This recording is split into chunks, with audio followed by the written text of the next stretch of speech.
Y creo que además también la aseveración de que hubo una muerte por cuestiones de anemia puede ser correcta, pero esa causa de muerte tiene que vincularse con algo que se llama la mecánica de lesiones. Sí, yo tenía una anemia, sí, yo tenía una úlcera, pero hubo algunas lesiones que me generaron, que desencadenaron que esa hemorragia se presentara, que es precisamente el estudio de mecánica de lesiones que no se habla y que no se maneja con mucha claridad y puntualidad.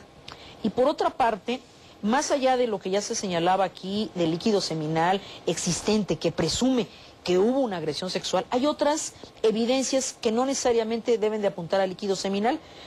Puede ser que haya habido una violación y no hubiera ningún tipo de eyaculación, pero no me queda claro si el manejo de evidencias que tuvo que haberse hecho en un primera instancia por parte de la Procuraduría del Estado arroja o no la existencia de otros rastros. Por ejemplo, las uñas, si existían células diversas a la víctima, si había otro tipo de vello púbico diverso a la de la víctima. Es decir, el manejo de evidencias de una agresión sexual no solo debe reducirse a si había semen o no. Esto ya está absolutamente rebasado y el doctor Soberanes debe saber que hay jurisprudencia que dice que puede haber violación aunque no haya habido eyaculación. Entonces, parece ser que el punto, centrarse exclusivamente en la existencia o inexistencia del líquido seminal, que además hay la idea de que existía, pero ahorita parece que desapareció. No, bueno, el ejército es quien lo informa de sus comunicaciones oficiales, en 2 comunicaciones oficiales, e incluso dice que en sus propias investigaciones envía muestras de sangre de los soldados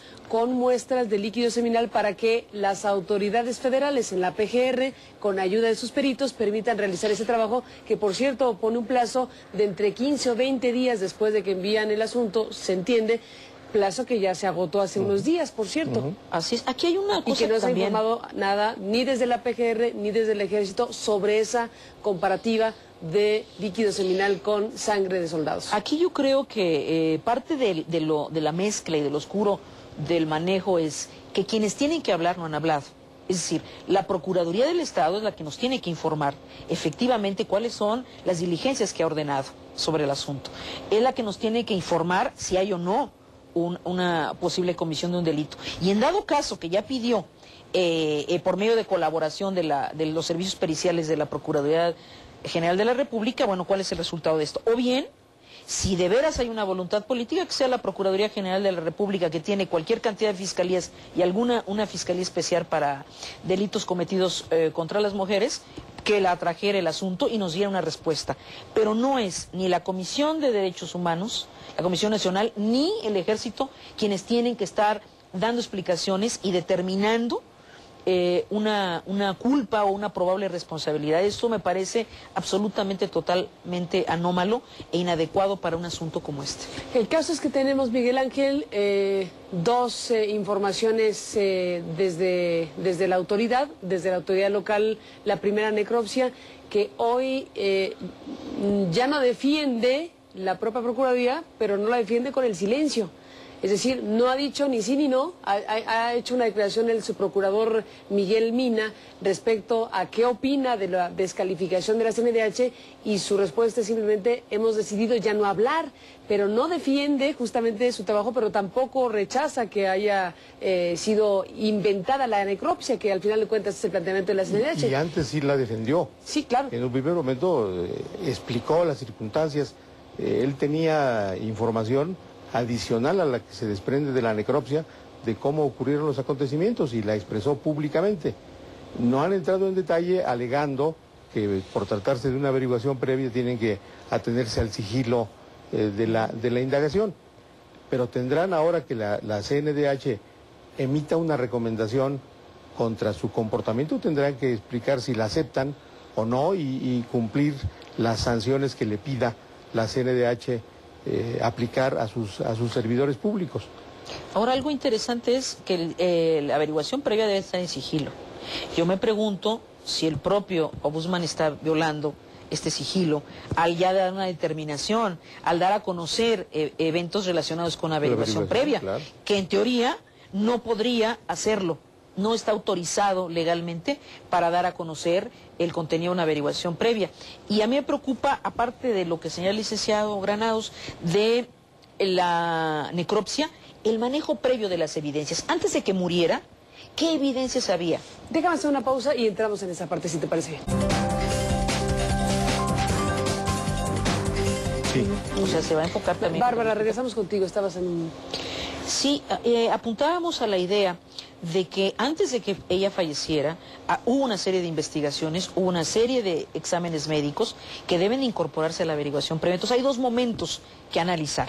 Cuando estaba viva y cuando tenía ciertos restos de la posible agresión y las lesiones que tenía, y después lo de las necropsias. Entonces yo creo que estos dos elementos se tienen que tener. Y ahora, si hay duda sobre lo que la comisión está señalando, y hay dos dictámenes encontrados, que parece ser que es el asunto, el de la comisión, por los peritos que no se aclara en el origen, pero los de ellos, y los que tiene la Procuraduría, la víctima, los familiares de la víctima podrían pedir un tercero, y podrían pedir que fuera otro tipo de autoridad, con su representación legal, que también es algo que no estamos viendo. Con todas las organizaciones sociales no estamos viendo que haya una defensa en torno a los derechos de la víctima, y en este caso de los familiares de la víctima, que son las víctimas indirectas. Y ellos podrían pedir un tercer dictamen para clarificar esta circunstancia que parece ser que es el quid de la averiguación previa. ¿Una tercera necropsia? No creo que fuera necesaria ni dable, porque como dice la licenciada Bárbara Illán, la solicitada por la Comisión Nacional de Derechos Humanos fue oficiosa. Aquí hay una intervención indebida de la comisión. Hoy mismo su comunicación, su informe de hoy, es un informe oficioso. No se cierra un ciclo formal de su trabajo, no ha emitido una recomendación, dice que esta comisión se encuentra en la etapa final de la elaboración de la opinión integral. No se cumplía un término, la comisión no está sujeta a término, pero ni siquiera eso, nada justifica que hoy se hubiera emitido esta decisión.